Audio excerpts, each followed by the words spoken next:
everyone. Welcome to another episode of Gray Matter. Well, big government, expanding government seems to be the design of the age by our rulers. But it was not meant to be so. In fact, the constitutions of countries like Canada and the United States envisioned a smaller government, limited government. So, why are these governments expanding? Well, in the United States, it seems that the Trump administration perhaps is moving in the opposite direction, which with their DOGE initiative.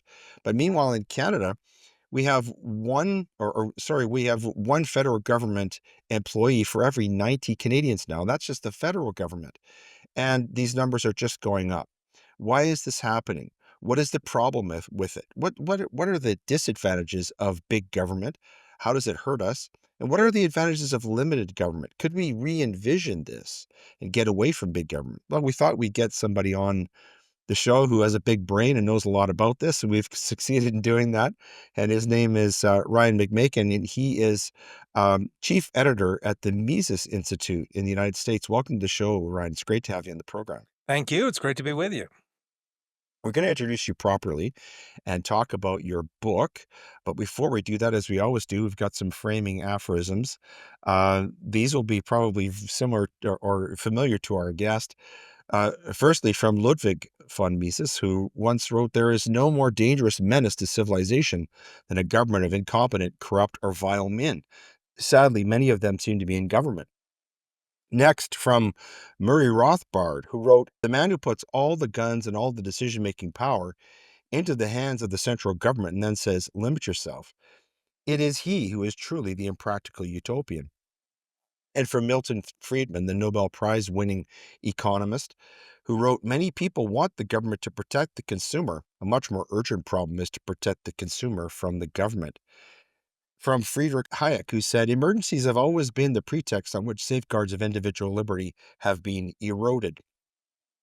And finally, from director John Ford, who I know is someone who is near and dear to our guest's heart, given his interest in Western movies, who said, "It is easier to get an actor to be a cowboy than to get a cowboy to be an actor."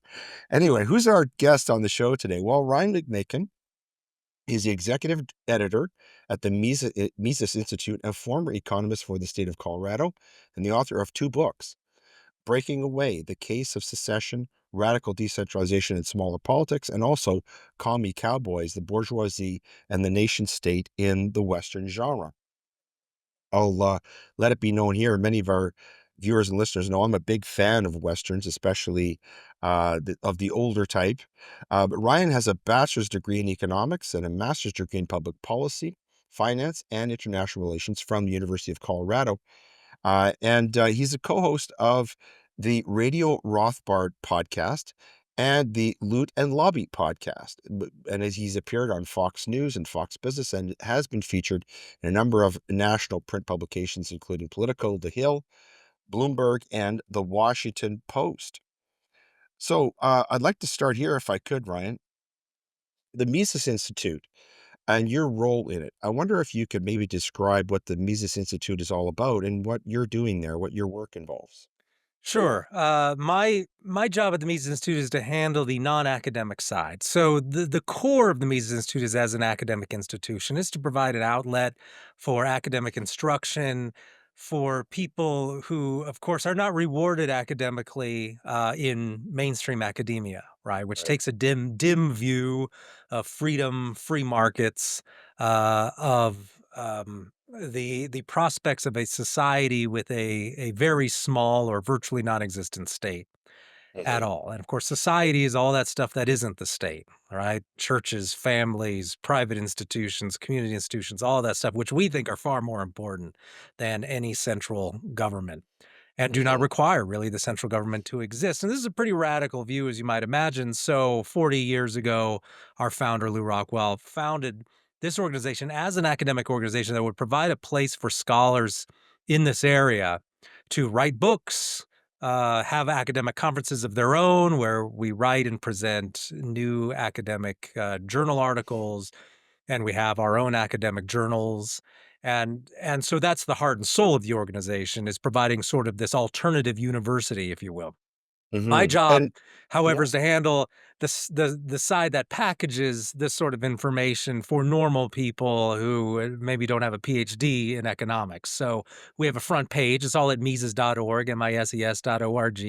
And so there you'll find normal length articles, just 1,000 words long, say about the events of the day, about economic policy, about economic theory and how it applies to stuff that's going on in the world right now and in our country and that sort of thing. So that's my job, is really to work with these academics to produce content that can be used by the larger world out there. So Mhm. I'm kind of the externally facing non-academic side of things on our front page. Right, and your book that you've released, Breaking Away, is very much in that vein, isn't it? It's a way of trying to describe for people the Yeah. dangers of big government and to make, some of those things understandable to people, and also to describe what is limited government. What does that mean? Was that the impetus for writing the book? Is your role at the Mises Institute and just to sort of reach a broader audience? Or did you have different things in mind in terms of crafting your book, Breaking Away? Well, the book, we have two different types of books, right? We have the heavy academic stuff, right? A 500-page book deep on theory, and then there's stuff like the sorts of books I write, which are much shorter. And this particular book, it was kind of born out of a number of short articles that I had written on Mhm, the topic of secession. But it wasn't just so much on secession, but on the idea of, do countries, polities, do they need to be as big as they are?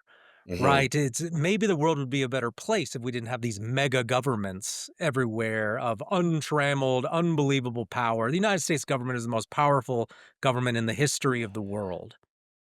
And so is that really necessary? And is especially necessary that it be as centralized as it is? I mhm, know America has this reputation as being this federalist system that's very decentralized. Well, there are some remnants of that from the old days, but the fact of the matter is the US government is nowadays extremely centralized, especially in its foreign policy and its national security state aspects. So mhm, I wanted to explore issues of the benefits of having far more decentralized and smaller countries, because secession ultimately, I mean, the book starts out with the issue of, is secession good and do we want it? Because secession is just a type of decentralization, right? The world is right, decentralized. There's never been one country that rules over the whole world. Not even the Romans were able to do that. right, right, And ever since then, and this is one of the topics I cover in the book, is part of the reason Europe became such a free and prosperous place was out of the historical accident of the fact that Europe never had one overarching government over it. mm, That and academic historians and economists have covered this issue, and they called it political anarchy. This idea that Europe, really since the time that the Western Roman Empire collapsed, right? The East mhm, never went away until the 15th century, and that retained its old authoritarian ways. But in the West, things became so fractured. There were so many small countries that they were never really to impose the sort of absolutism, the sort of authoritarian regimes that only later came into existence, really in the 17th and 18th century. mhm, So for many mhm, hundreds of years, Europeans became accustomed to very small and weak governments, to the ability to really kind of carve out a place for yourself that where you could assert your own rights. And it was a very fractured political, really borderline anarchic system. And that's what molded modern or even today's ideas of political freedom that in many ways the West still benefits from. It's gone into decline for the last 100+ years, this idea of freedom, but there's only one place in the world that developed those ideas, and that was in Western Europe. And it has a mhm, lot to do with the fact that Europe was a place of such small, fractured places that were a result of secession in many cases, countries breaking up mhm. into smaller countries, some pieces of countries joining other pieces of countries. This is something that happened a lot in Europe and really molded our ideas of freedom today. Right. And one of the things you talk about in the book is that the framers of the United States Constitution, the founding fathers, if you will, really didn't envision this gigantic, all-encompassing centralized government. In fact, it was much to the contrary. And I remember, I recall when I was reading your book, some of the writings of Alexis de Tocqueville when he visited America, I believe in the early 19th century. and he was really shocked and frankly, inspired to see how little evidence there was of government when he traveled through and he visited the United States, that things like police departments and, churches and fire departments and everything seemed to be functioning very well in the United States without the presence of government. And he was very inspired by that, as I recall. And that's sort of the picture that you paint of what things could be like if we decided to move away from this overarching big government and got maybe more focused ourselves on smaller, more efficient, better run, freer, and more prosperous smaller communities. Is that kind of the idea? Yeah, you need a more human level administration of government. And I mean, one of the topics we discuss in here is that not all civil government, right? Everywhere in the world has some sort of civil government. And this has always been Right. true throughout history, right? There was some sort of Yeah. system where you had organizations that were designed to keep the peace and to expel violent people who were disturbing the peace. Yeah. But that's a totally different thing from the modern idea of a state, which is this huge bureaucratic structure that manages and regulates every aspect of your life, makes you pay taxes constantly, right? We got Mhm. tax withholding. It's a year-round process and it's constantly being watched over, constantly observed, constantly modified by state agents. That is a new institution in human history. That did not come into existence until at the earliest the 16th century, and it's become far more powerful ever since then. And that doesn't have to exist. Human society existed, and in much of it peaceably, without that sort of organization. And so we do touch on that a little bit, and how one of the best antidotes to that, and one of the first characteristics of the growth of the modern state of this huge bureaucratic organization is centralization. It's this idea that we take a bunch of smaller, free cities, towns, counties, whatever you want to call them, and we force them together into a centrally managed, large single state. And that has been a huge driver of the growth of government power. And Mhm. the way to reverse that is to decentralize and to start breaking these countries up into smaller pieces, because that's the reversal of the process that had happened before. So rather than state building, we're trying to decompose the state, to deconstruct the state. And that's a big part of the reason the book got written. And also I just wanted to answer some questions I had myself, right? Of how big uh, are most countries, right? How big do they need to be? What is the historical experience? Are there other examples of secession? And that was a big thing too, was it seemed that every time people would talk about secession, at least in my country, they'd end up talking about the American Civil War, right? That Right. was the one example they had been trained, brainwashed, you might even say, to think about whenever the topic of secession came up. And that works partly because Americans don't know anything about any other country anywhere in the world. So you can just say, hey, the secession, it's only ever happened here, folks.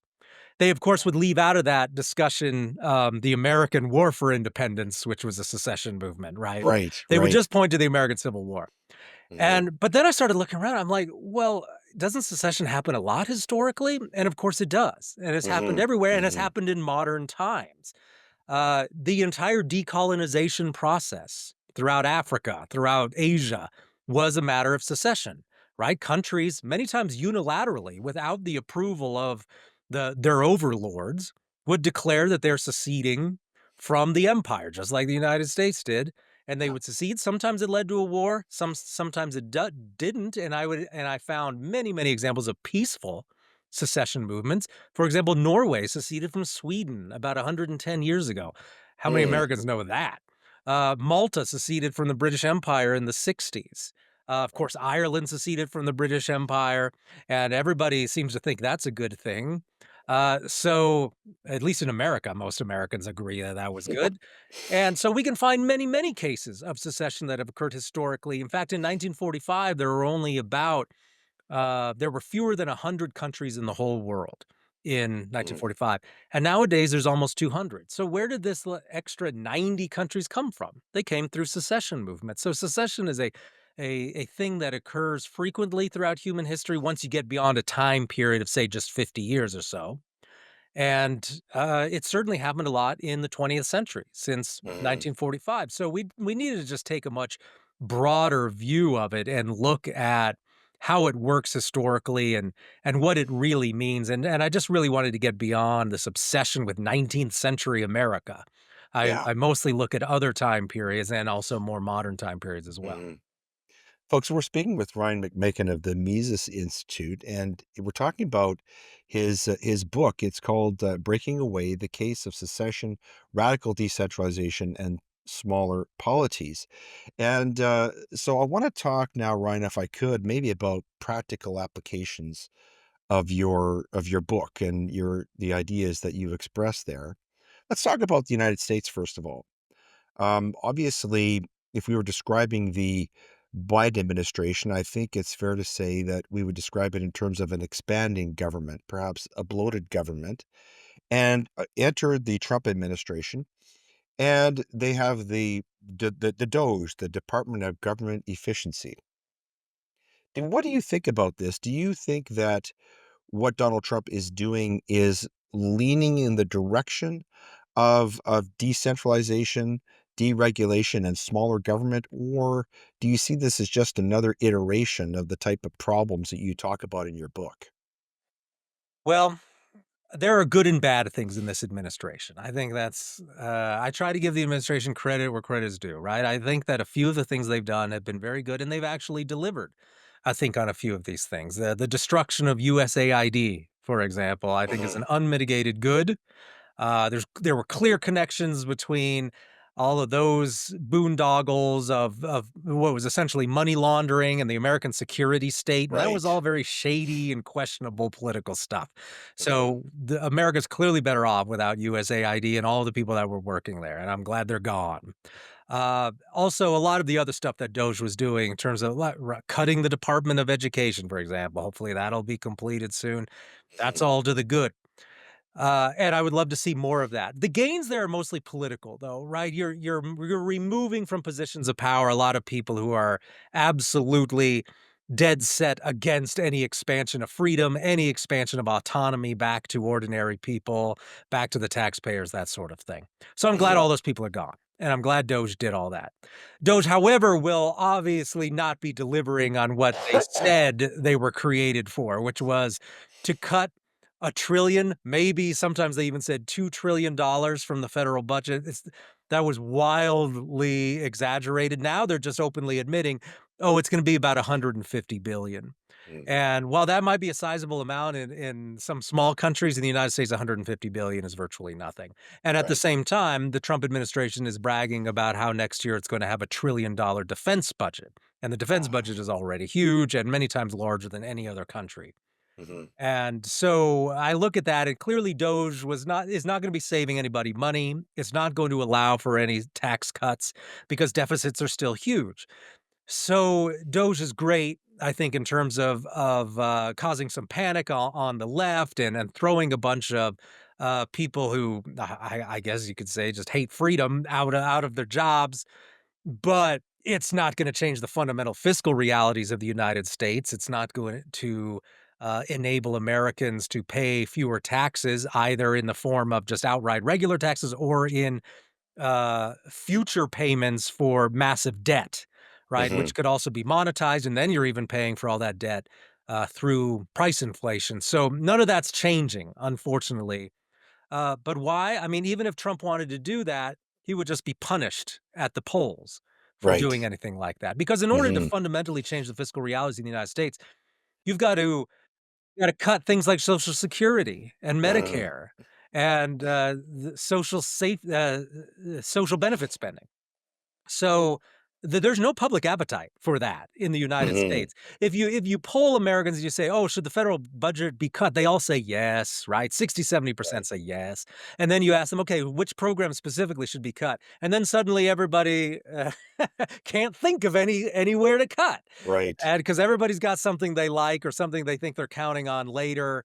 And so then you're looking at 20 or 30% say, yeah, cut Social Security or cut defense spending, because it's not just ideological on defense spending. Many millions of Americans are employed in good paying jobs in building bombs and satellites and that sort of thing that are all for defense. So I don't see any real fundamental changes out of this administration beyond some minor incremental gains in terms of, yeah, he's managed to mess up the bureaucracy a bit. I think a lot of the judges that get appointed will be certainly less bad than the judges that would have gotten appointed by Biden or Kamala or anyone like that. Hmm. But what you're really left then doing in America is you're like, oh, okay, so we got an administration that's just less terrible than its alternative. So, yeah, I'm glad Trump won, and I'm glad Kamala's not president. But I can do math, and I can see that there's just not gonna be any significant fundamental changes to the deep, deep hole Mm. that the United States is in. So that's just gonna be an Mm. ongoing problem. So is that the main reason why, let's say there's a public appetite for big government, is that everybody's sort of looking at it from the point of view of, well, I've got to get my benefits, my emoluments, my pension. And so they can't see past that to see the real dangers of big and expanding government. Do you think that's the reason? Or is there a deeper reason? Does it go back to say something that Ben Franklin said, this sort of this tension between giving up liberty for the sake of security? What do you think about that? I think it's both. I think definitely there's a failure of education in the sense of people's ideology has become much, much worse in terms of, Right. do they value freedom? Do they value, do they appropriately fear the power of a large, well-funded state? Right? Right. That's maybe even the larger question. Like, freedom's kind of abstract, but do Mhm. you fear a hugely powerful government that can both give and take away whatever it wants without Right. any real Like we opposition? saw during COVID, for example. Hey, that should have struck great fear in the hearts of many, many, but it seems that that many people have already forgotten the lesson and Yeah. they've already moved Isn't on. that something? Yeah. Yeah, Yeah. it's quite disheartening, really, just Mhm. to see how casually people kind of have just already internalized the COVID thing, and it's not something I have to worry about anymore. So, yes, people should be fearful of a large state like that. We have many historical examples of why that is, but also, sure, I think people are also just motivated by the usual selfish motivations, right? They see how a large, well funded government can benefit them because they've been taught to think that a large government provides them with important amenities and not just like, hey, they're going to provide me with a welfare check later, like in the form of Social Security, Medicare, but it's that central government that we need to build the roads or regulate air traffic and all of that stuff. And you'll hear that a lot from people on the left, is that right? Without a strong federal government, uh, you would be eating poisonous food all day because that wouldn't be properly regulated. The skies would be filled with pollution, and I don't know. I guess the right would tell you that without a strong federal government, the Chinese will be colonizing Seattle or something like that, right? Mhm. They're constantly telling us why we need a strong, powerful central government, and I can tell you though that after teaching political science for 10 years as I did, and I worked at the state legislature for a while as well, well, almost 10 years doing that as well. Um, a lot of Americans don't even realize that that there are governments other than the central government. Like, in their minds, if the roads aren't well paved, the federal government should spend more. If Right. they feel that something isn't happening to their liking, they feel the federal government should regulate it. Many Americans, and I knew this, I mean, my students were unaware that there was a state legislature, right? They just thought that all laws were made by the federal government. They didn't know that laws were made by state governments. They didn't know that the county commissioners have a large say over, say, land usage and traffic laws and things like that. Everything in their mind should be done at the federal level because that's all they see in the news and that's all they're aware of that exists. And Mhm. so they can't even like really conceive of this idea that the United States could actually be governed by these polycentric sort of government, right? Where people do things differently in different places, and that's okay. And you could live in a place that you think is better. Some people learned a little bit more about that during COVID because they realized that, oh, whether I live in California or I live in Idaho makes a huge difference in my Right. daily life, right? But I Mhm. wonder if many are already forgetting that. And without COVID, I think most people would have never even realized that. So there's just a bias in favor of putting all power in one place with the central government, and then there's just people see that there's all this money there. I want to get some of that for me. Look, all Yeah. these rich people in Washington have money. Let's just get my cut. And they don't Mhm. fundamentally attack whether it's a good thing or not that all those people control all that Mhm. money in the first place. And since totalitarianism has not yet come to America, they just don't even think in terms of, are there any dangers to a Yeah. huge uh, government that I couldn't possibly hope to oppose without a huge bloody war? Mhm. And it just all the people are just very used to it. They think they can get free stuff, and then at the same time, their ideology just doesn't really present it as a problem. So all of those Mhm. issues combined, and I think that's just how we ended up where we are today. Mhm.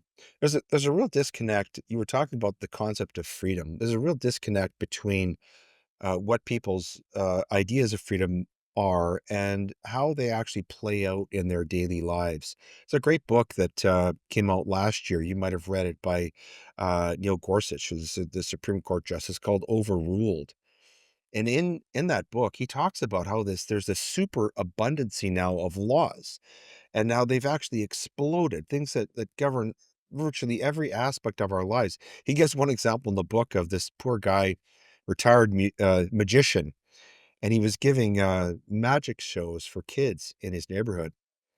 And some busybody showed up and said, "Hey, do you have a license for that rabbit?" And he got reported. This magician was using a rabbit, pulling a rabbit out of a hat as part of the act, got reported because that was treated as some sort of working animal, like a circus tiger. It's just incredible the level of regulation and law, and people don't seem to realize how that impacts their day-to-day liberty, do they? Oh no, and Gorsuch, I haven't read the book, but he's clearly the best U.S. Supreme Court justice, like by Yeah, far. Uh, But of course he's right. yeah, It's gotten so bad that most people just don't even have the slightest idea about how yeah, much, not even just like the local government or your city council or whatever's involved in your life, but how much this far away federal government rules so many aspects of your life in terms of what you eat, yeah, what you can drink, where you can buy goods and services from. Of course, we're talking about tariffs now, right? They're centrally planning what countries you can buy stuff from without yeah. paying 150% extra to get it. They think they know in Washington what the exact premium should be on every good imported from 150 other countries. Mhm, And people seem generally fine with that. It doesn't seem to bother them that much. But I'm just reminded of a book called "There's a Government in Your Soup." It's an old. It's like 20 years old. It was written by a guy who used to write for the Mises Institute named Brad Emmons, mhm, and what he did is he went through just all the ways that not even local governments, but the federal government regulates every little aspect of your daily life, including the soup you eat.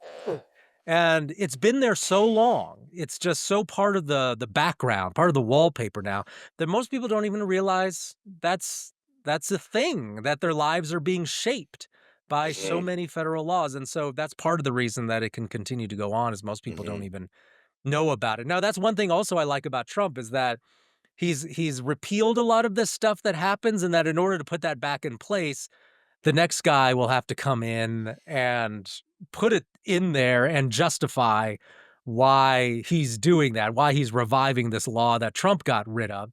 And mhm, that'll prevent some of that from coming back immediately. Now, I suspect the public won't notice a lot of it. And a lot of what Trump abolished via executive order will be, in fact, reinstated either in 3 years or in 7 years. But I mean, so we got a slight reprieve in the meantime. But the larger point is that a lot of this stuff keeps going and it gets perpetuated because most people just don't even know about it. mhm, Because mhm, they can't even imagine the countless ways that their lives are being changed by federal rules. And the countless things you're not allowed to do, like in Right. terms of agriculture, what you can grow, what Mhm. plants you can pick, what animals you can raise, all that stuff has all federal laws attached to it as well, and people are so used to it. Now, this is a real story that I like to tell because this happened to my wife. There was in my neighborhood, there was a big apple tree, and she saw that it was dumping all these apples on the ground, and a lot of them were perfectly fine, so they'd only been on the ground, right, a day or 2 or something like that. So, she knocked on the door and asked the woman who lived there, who was an elderly woman, "Can I just take some of these apples?" She's like, "Oh, yeah, there's a lot of apples there. I never eat them because they haven't been, they were never checked out by, like, the agriculture department or anything like that, so I didn't know if they were safe." So here's a woman who literally had apples growing on a tree in her yard, but in her mind, unless you had like a government bureaucrat like sign off on it, it wasn't something you should eat. So that's the point where we are in America with Mhm. a lot of people. And so that's that's not something we can deny. I think and that contributes Yeah. to our current problem as well. Well, it's at least as bad in Canada. There was a recent story, I don't know if you saw this in the United States, but a Royal Canadian Mounted Police, officer in his police cruiser took down a person who was just buying eggs illegally from a neighbor. Oh, excuse me. And of course, this was treated more seriously than a drug transaction. And speaking of Canada and Trump's tariffs, I wanted to get your take on this. A few Americans might have noticed that we had a national election recently in this country, and the Liberal Party of Canada, which is Justin Trudeau's government, which has been just disastrous economically for us. We were on par in terms of individual GDP with America 10 years ago, and now we only produce 60 cents on for every dollar that an American worker produces. On that record, Justin Trudeau's successor, Mark Carney, who's a central banker around the Bank of England and Bank of Canada, you probably know, but has no experience as a politician or as a political leader. He's our new prime minister. He's written a book called Values in 2021, which is essentially a socialist manifesto, very much like the Fourth Reset that was written by the recently retired Klaus Schwab. But what's happened, the result of that in Canada is the secessionist movement in the western part of the country where I live in Alberta is really fired up. And a lot of the things that Albertans are complaining about in terms of the federal government, the Liberal government in Ottawa, are the very things that you talk about in your book: expanding big government, overspending, printing too much money, causing inflation, hyper taxation. And people in Alberta are looking to secession now, and it looks like we're actually going to have a referendum on independence from the rest of Canada. I wanted to get your take on this, if you've been following this story at all, and how it relates to some of the ideas that you talk about in your book. Yes, I get emails from people. I don't think we've ever run an article on Albertan secession, but the issue, right? It has been. I've gotten emails about it for years, right? Yeah, More yeah. than 10 years, where people are like you should look at the issue of Alberta. Now, I know more than most Americans about Canadian history, in terms of how it came into being, right? And I know, for example, that right, it was part of the United Kingdom, Sure. and United Empire loyalists, they're traitors to your revolution. that's Yeah, right. they You started got the country. well, all those people who were viciously attacked by the Patriots in, mostly the American South, then moved up, Right. to the Toronto area, apparently, just to Yeah. escape that. Yeah, it was a very vicious war, the They're American still Revolution. running the country today, Ryan. That's Well, and most Americans don't know this, right? But Canada was never even fully independent, right, as you know, yeah, obviously, until the 20th century. right, And it was this secession movement in stages, right? right. Which Yeah, had yeah. begun like in the mid 19th century. But Mhm, it was secession. It wasn't unilateral secession where the Canadians just decided, hey, we're going to be our own country against the wishes of the United Kingdom, right? It was a mhm. bilateral secession movement. Nevertheless, if centralization is always good and secession is always bad, then shouldn't Canada just be ruled directly from London, right? Shouldn't Australia and New Right. Zealand just be ruled Mhm, directly from London, right? Otherwise, we're admitting that there's often a time and a place that you would want to break up political associations into smaller pieces. right. And the current Anglosphere is evidence of that. And by the way, most countries of the current Anglosphere, in spite of what's going on in Canada and its recent declines in the standard of living and all of that, are doing pretty well for Yeah, themselves in yeah. spite of leaving the mother country. So apparently it's not that big a problem, especially in the long term. And it worked out fine for America in Mhm. terms of wealth. So, should why not repeat the process then with Alberta?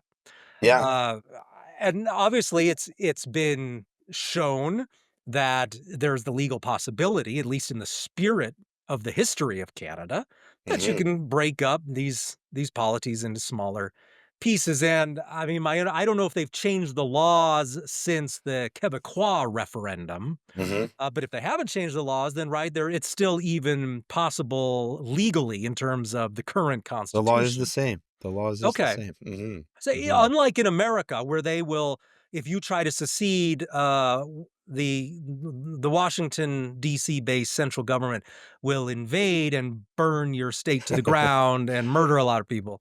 In Canada, they at least in theory accept the idea that secession is possible. So why Yeah. not allow it to happen?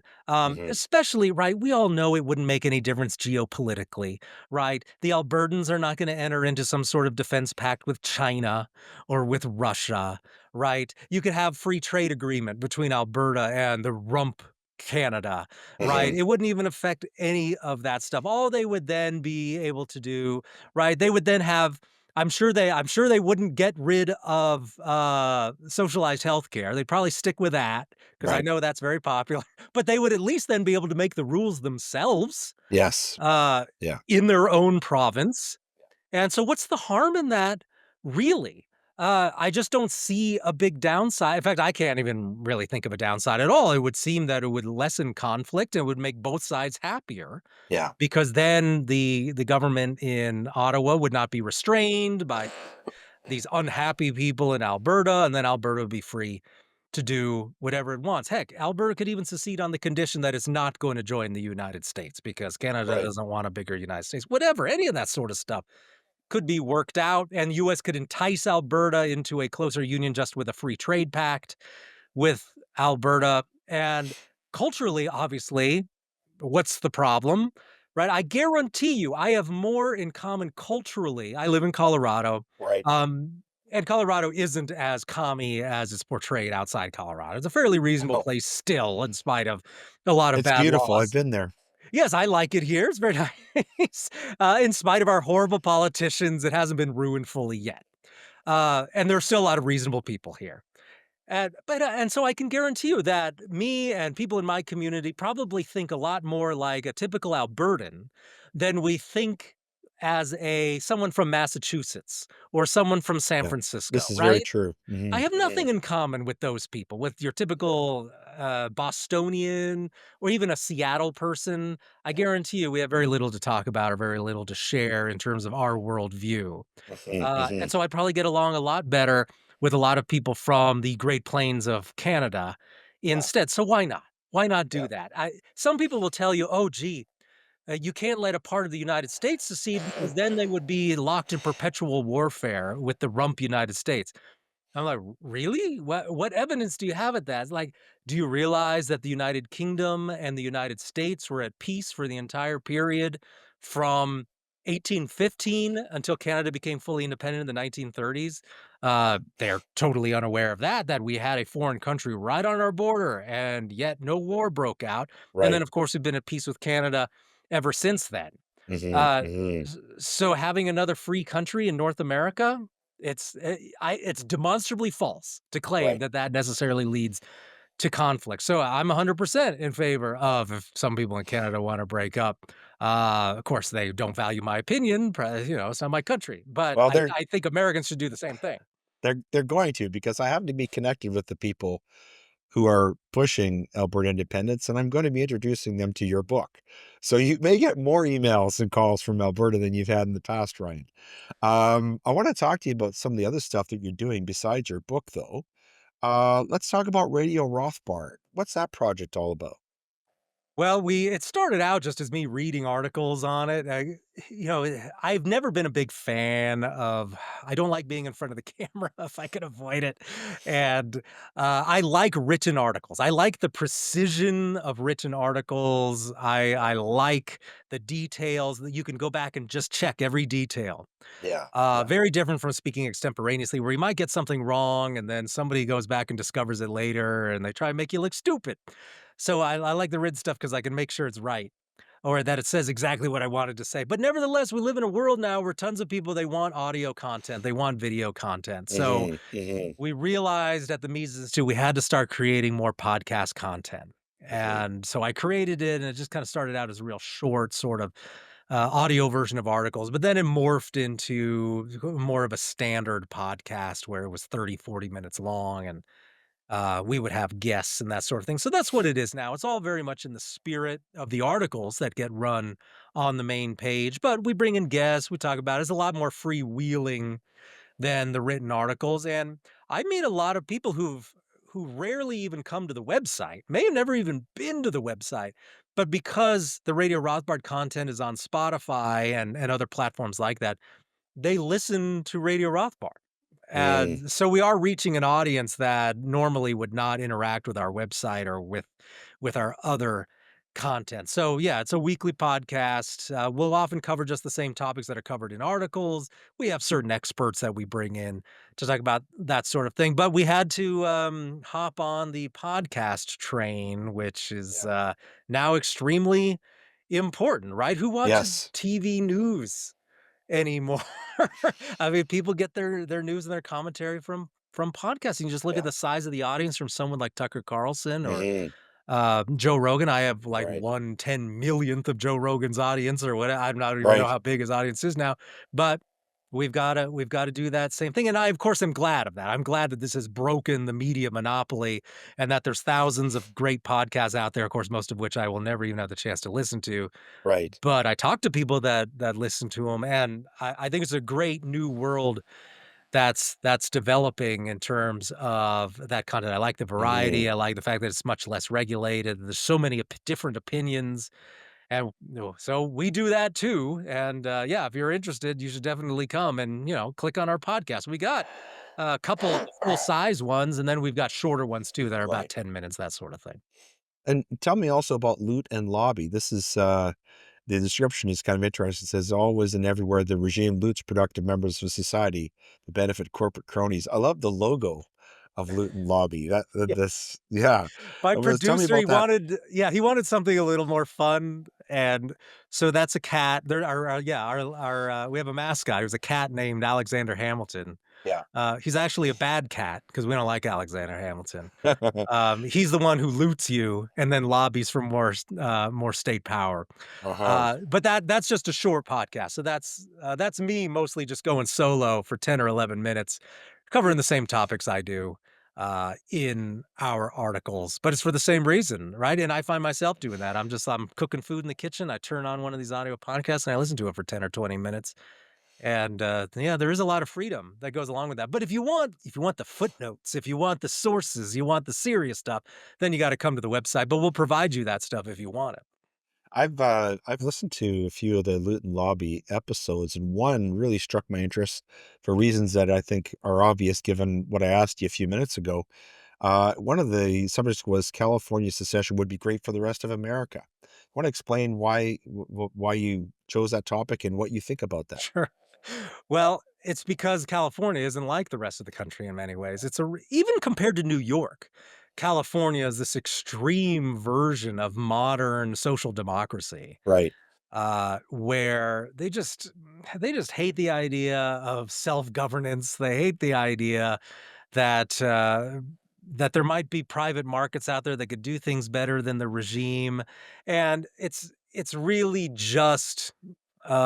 literally just the worst place to live if you like freedom. And I say that as a person who came from California. My parents, of course, had the good insight to move while I was still little. They moved to Colorado from California back in the 80s, and boy, was that a good decision because Yeah. so much better here in terms of taxation, regulation, everything, and in terms of the fact that it's just, right, we don't have gigantic wildfires in the middle of our major cities. These Mm, are these are benefits of not living in California, but politically, that's reflected, right, in the representatives they send to Washington, DC. So, California is so huge. It's the size of Canada population-wise, maybe even yes. slightly larger, Hmm. right? All by itself, it's Yeah. Canada-sized. Hmm. Bigger than Australia, much bigger than in terms of population. And so they send this huge contingent of representatives, the House of Representatives in Washington, D.C., and they're a huge voting bloc all by themselves. So you can imagine what would happen to Congress if California left the United States. This would remove about 50 members out of 435. So huge contingent of members of Congress would just suddenly be gone. Their senators would be gone. And this would completely change the way laws are made in the central government in the United States. And another benefit would be is that everybody who likes freedom in America worries about Californians moving to their state, right? This is like a Right. constant Mhm. complaint is that, oh, you're in Idaho. This happened during COVID. Tons of Californians were moving to Idaho because Idaho didn't have all these lockdown rules and things like that. Right. Mhm. Tons moved to Arizona, right? And fortunately, not as many moved to Colorado because it snows in Colorado, and Californians can't handle cold weather and snow and things like that. So they stick to the warmer states. But we still get plenty of them. Mhm. And they come here and then they start voting immediately, right? Because you move to another state, it only takes like a few weeks to establish your new residency, and then all of a sudden you're voting for all the same rules and laws that ruined the state you came from. So everybody worries about that stuff. So I think America would improve immediately if, first of all, they were out of Congress and we didn't have to deal with any of their votes there. And secondly, they couldn't instantaneously move their politics from California to our home state. They would have to go through some sort of naturalization process first. Now, I believe in a real light hand on immigration, but I'm a definite hardliner on naturalization. Right. So you want to move and work in my state from California, fine, right? Should be no big deal. But if you want to establish citizenship in my state, you want to be able to vote in my state, you should have to wait at least 10 years Mhm. where you've been forced to integrate into the local culture and population before you're allowed to start having um, votes cast in your name in my new state. And so those are just a couple of the reasons why I want California to be gone. Well, it's an interesting case study, particularly in light of what we were talking about, what's going on in Canada. But, enough about economics. I've got to ask you about our shared love of Western films. And the book that you wrote called Commie Cowboys, The Bourgeoisie and the Nation State in the Western Genre. You say here the description is the Western genre has long been associated with right wing and libertarian politics and is said to promote individualism and free market economics. And it's funny, I haven't read that book yet. I'm going to, but I recently rewatched High Noon, I think probably for the 15th or 20th time. And it struck me not only that that has to be the most copied plot of any movie ever, or at least in the last 70 years since it was made, but also, how archetypal it is in terms of the way that we structure ourselves in society. I'm interested to know what was kind of apart from your obvious love of the genre of movies, but what was the impetus for you writing that book? Seems like a bit of a departure from your main focus of your work, which is economics. Well, I was much younger when I wrote it. I really just wrote it to see if I could write a book. That was Ah, that's that a was good why I reason. did it. Yeah, Sure. and that came out in 2012 or so, and it had come out of a very long paper I had written for a graduate class. It was a Ah, graduate history class about the frontier, and we covered a lot of stuff having to do with Western film as well. And then it just gradually got bigger and longer and developed into this book. And if anybody's interested, it's a short book. You can read it easily in a day, half a day even. It's 125 pages, something like that. Um, it, uh it did reflect though, see, unlike you, I prefer the newer Westerns, the oh, you do? revisionist stuff, Ah, right? So we're talking Sergio Leone oh, movies, yeah. Love those um, too. movies like Unforgiven, Oh, yeah. right? But Great. they are very different in terms of, they're very different thematically, Mhm. and in a lot of the politics Yeah. that is communicated by those films. I take a darker view of the old, what we might call the traditional westerns, which we would say the 40s and Yeah. 50s, Yeah. because a big part of my thesis was that even though the heroes in those movies often were, you might say, existentially libertarian in Right. a way, the film itself would usually end up expressing left-wing views. Fair And enough. also Yeah. because the hero tended to be a government employee. That was also a thing. Yeah, fair Right. The enough. worst offenders are those John Ford cavalry movies, Yes. right? Like she Mhm. wore a yellow ribbon. And so all the heroes are government Yeah. employees, right? And there's even Mhm. laughably nonsensical lines. Like one, I think it is the she wore a yellow ribbon at the very beginning. It talks about how, of course, the American cavalry had to move in and remove the Lakota Sioux, um, because if because if you didn't wage war on the Sioux, no stagecoach or train would be able to cross the prairies for 100 years, which is Oh, a laughable assertion. But there's like a narrative prologue to the film, which just establishes the moral righteousness of the film right off the bat to ensure that yeah, these troops had to be there because that's our land and we have a right to run trains and stagecoaches through it. And we can't tolerate those Indians messing everything up. yeah. So it explains you your moral compass right before you start on the bat.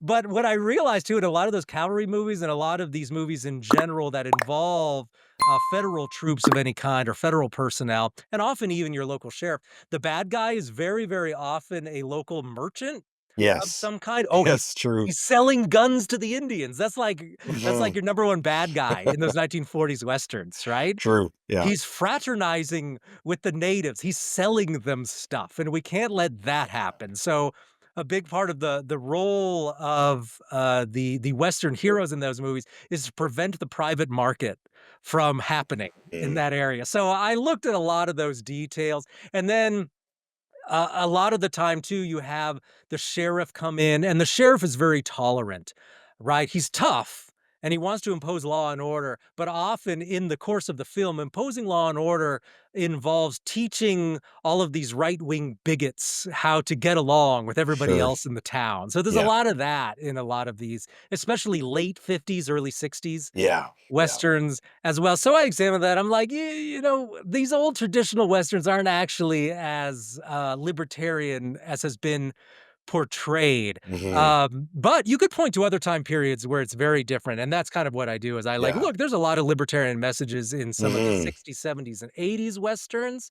And Yeah. I really like a lot of that Sergio Leone stuff. And Mhm. interestingly, I don't Love spend a the lot of music from those films. Oh, the music yeah, Ennio Morricone stuff, Yeah. it's just amazing, and, Sam Peckinpah is also the other Oh, modern yeah. Western Yeah. guy Yeah. I look at, and, maybe, a movie that almost never gets mentioned, but should absolutely get mentioned is a movie called The Ballad of Cable Hogue. Mm. This was I a haven't movie seen by that Sam one. Peckinpah. Oh, wow. You've possibly seen it, and it's like the perfect Western in the sense of the hero is an entrepreneur. He Mm. discovers a water spring along a stagecoach line, and he develops the water spring. Like, he builds, like, a water trough there to feed the horses, and he provides water in exchange for money, and he goes into town and gets resources so he can do entrepreneurial activities. And then when some guys come and try to rip him off, he shoots them dead. And so he's like What a great film. he's this alpha entrepreneur guy. Oh, sounds perfect. And I don't think I you gotta would have check seen this out. a movie like that though back in the '40s, in the What was the title of 1940s. that one again, It's Ryan? called The Ballad of Cable Hogue. Cable Hogue. Okay, I'm gonna check that out. What about a movie like Shane, where, he's there and he's helping out this homesteading guy and he was getting pushed out by the, I guess, big entrepreneur cattleman. But I mean, he's not a sheriff or anything like that. Or do you still see some leftist values in that film? There is that's a more subtle thing, and there's a separate part of the book that deals with that. That is more of a cultural issue that is addressed in these old westerns, and Mm. the issue there, and I actually got this idea from reading feminist literature Oh, about really? westerns, and, of course, obviously, I don't adopt that thesis fully, but Right. they did make a good point in there, is that they looked at a lot of these westerns and they noted that, and of course, modern feminists wouldn't even defend this, but this was an older book, and it was talking about how you have a certain value system that you might call Victorian Right. even. Mhm. And this is a value system where domesticity is valued, right? Yes. Building up the home, Mhm. private enterprise, the sorts of things that women are good at doing, right? Family, what's in and around this domestic homestead. It occurs in one place, and that's a certain type of value. And the point was is that westerns often, and Shane would be an example of this, but again, it's not subtle, or it is subtle. It's not in your face. Is that the preferred value in a western is the wandering loner who Right. has no domesticity. He's not rooted Ah, in any particular place. He has no woman, or if he does interact with women, it's with a prostitute or something like that, right? right. He's never married, and rare and often he can't be convinced to settle down. That's usually how these westerns end, right? Yeah. Is, "Oh, why won't you stay with us and settle down in the town?" It's like, "Nope, I gotta hit the road. I gotta keep Right. moving." Right. And so it's a rejection of the idea of these domestic values. Interesting. And those domestic values also include things like religion, and religion does not get is not viewed well in even these traditional Westerns. Very often, religious people are cowards. Right. They refuse. Well, heck, in High Noon, right? Remember, he goes into the church Yeah. to ask for help. They tell him to get lost. Yeah. Yeah. And so that's Everybody how does. religious they're right, the religious women are usually these Even his wife. puritanical shrews, Yeah. right? Yeah. And so those are the women who wanna protect hearth and home, Yeah. and they're portrayed as either useless or actively opposing the hero. And Hey. and so that's a cultural aspect of Westerns that I bring up and examine, and that is something we could point to and say, yes, the Western, by cheapening these domestic and free market values, are in fact taking a more subtle stand against, freedom and free markets in that way as well. That's harder to identify, but I think, when you start to look at it, that in addition to the fact that, right, the troops are trying to prevent these renegade shopkeepers from selling stuff to Indians and stuff, I think uh, it really is to the detriment of Westerns that they take, Hey. such a negative view of those Yeah. sorts of people and Yeah. institutions, so I cover that. Interesting. Interesting. Well, listen, folks. On our reading list, added to our reading list, are two of Ryan McMaken's books. One is called Call Me Cowboys. He was just talking about that. If you saw how animated he became when he started talking about Westerns, you know this book has got to be good. I'm going to check out that Peck and Paw film for sure. But the other book we were talking about is in his economics vein. What he principally does is called Breaking Away: The Case for Secession, Radical Decentralization, and Smaller Polities. The idea of the book is to have you come away with a better understanding of how political decentralization continues to be relevant, useful, and important in the modern world. That's what the book will teach you, and that's what our guest has done today. We want to thank him so much for being our special guest here today. It's been a very fascinating conversation. Thanks so much for being with us, Ryan. Best of luck with all of your continued great work with the Mises Institute. And thanks for putting me onto that Peckinpah film. And I'm looking forward to reading My pleasure. your book about cowboys. So where can people want to learn about you? They can find you on the Rothbard radio podcast. Where else can Yes. people find you? Well, they can always get all my written articles, all my podcasts, all that stuff is, at the Mises Institute website. So that's mises.org. And I mean, usually I've got at least one article on the front page. You just click on my name and you get my archive. All that stuff is just right there. But yeah, come by the site and I'm sure you'll find something that you like. I'm sure I will. And I want to thank you again for being with us, folks. We've been talking to Ryan McMaken. If you like what you've seen here, please leave a comment, let us know, and like it. And we'll look forward to seeing you again on Grey Matter.